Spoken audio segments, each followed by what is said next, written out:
Hi, this is Brad with Educating with AI, and I'm going over Bard today. Now, Bard is an AI developed by Google. A lot of educators will love this, especially if you have a Google kind of ecosystem where you use Gmail, Google Classroom, Google Docs, Google Sheets, and it kind of integrate it'll play well with that, and you also it's easy familiar with that. Now, one of the things I have to tell you is make sure that your IT has that turned on, that you can actually use it, because Bard is still experimental mode.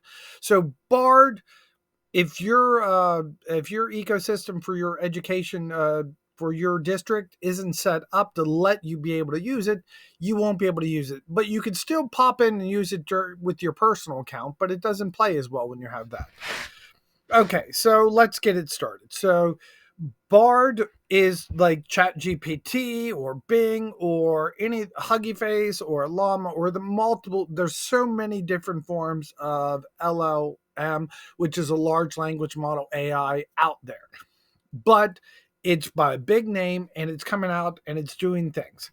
Now, as an educator, we can put different tasks into these AI into the prompt box, and it'll give you different ones. Like right here, I have on my screen where it's write an IEP for a student in fourth grade with a Lexile level of 320 and reads 48 words a minute.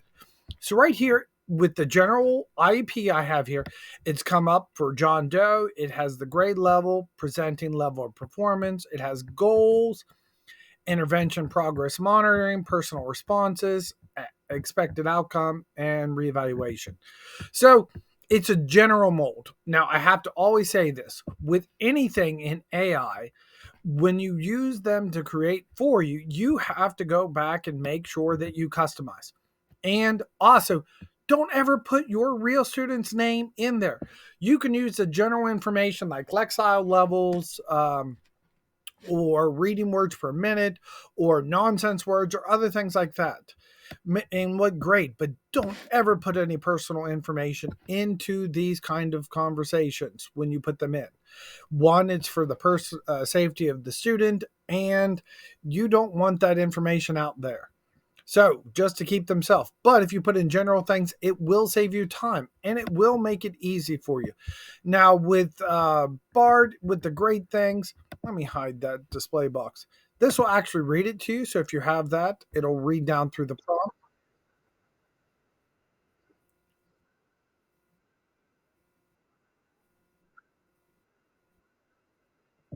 So it reads what's on the screen.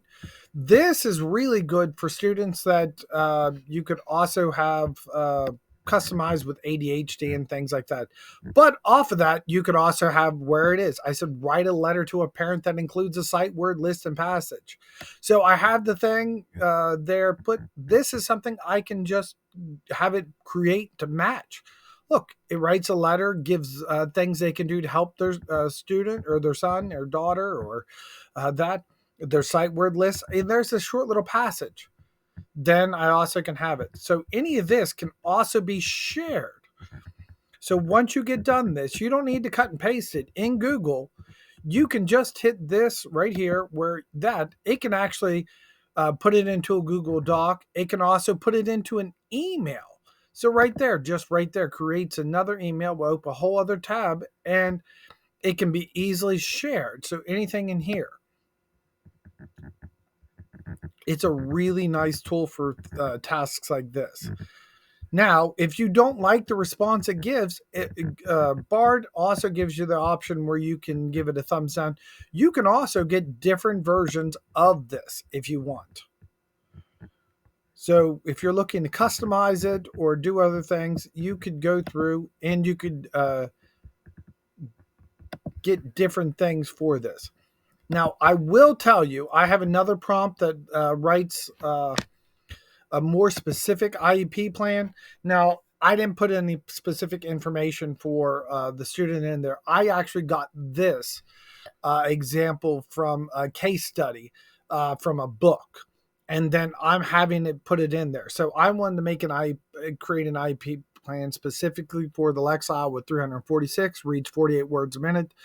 The child is stored in fourth grade, has been receiving services since infancy, has ADHD, sensory processing disorders, pandas, OCD, anxiety, the child, and all these other things that put in there. And when I had to try to do that, it couldn't do that.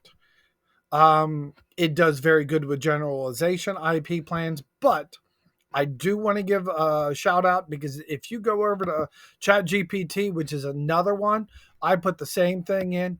Man, it came out with a rock solid IEP plan that I could send, presenting it accommodation based, additional support to success, inclusion, class transitions, education. And honestly, it did a great job with the goals it did. Now, I would want to go back and customize some of them because it went textbook, but in education, we can't go by a textbook thing. Even had a little thing where the signature on the bottom of it. But so Bard is very good with simplistic things like that. But let's go to other things you could do with Bard. Let's have it right. Let's say we're reading Romeo and Juliet. And with Romeo and Juliet, I wanted to have writing prompts. I want to have it come up with something different. So there, I've had to come up with different writing prompts where it explores the theme, the compare, contrast, the writing analysis, depending on what Common Core standard you're looking at. And it did good. Now, I also had to come up with a rubric. Now, with the rubrics, it's okay, but it's not very specific. If you do this with ChatGPT, even Bing will come up with those really nice box rubrics where it's already put into like a graph kind of thing. But this one actually gave me a source of a rubric I can do, which that's one of the great things because in Google, it actually searches the internet at the same time. It's not self-contained.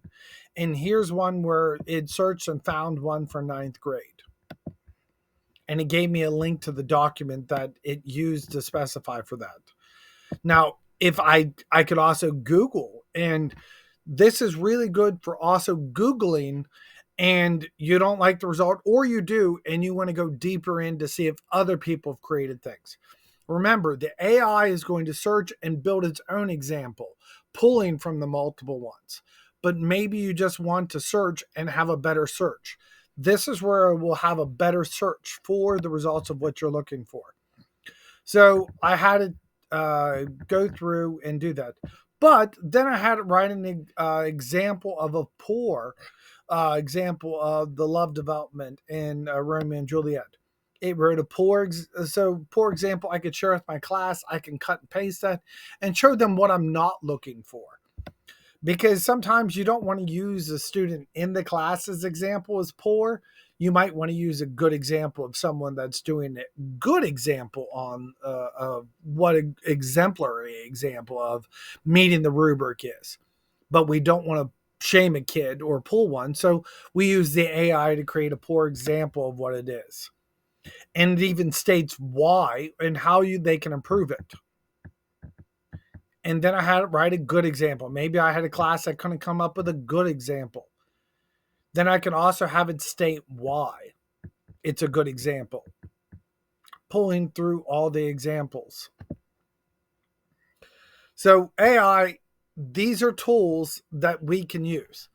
Now, students can use the same thing. Now, if your students are using Bard and you're using the processor inside Classroom to search if it's cheating and stuff, it will come up sometimes with similar results and we'll be able to show them.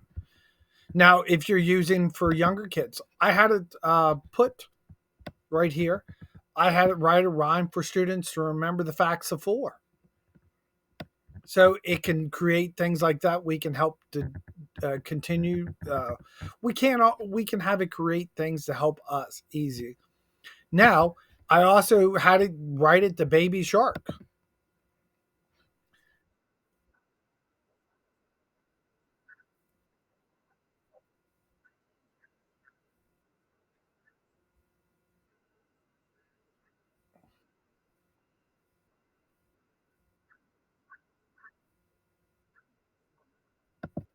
Now, see, I was having the speaker thing where it can read.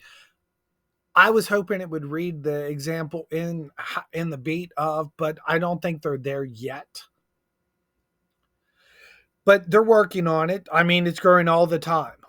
So here's another thing we can do. So I sent an image of a milk carton that I use in my class that I uploaded. So right here at this thing, we can upload JPEGs and PNG or different images, and we can have it pull different colors or different things. Um, it's pretty neat of what it's doing with the image. Now, it can't create images yet.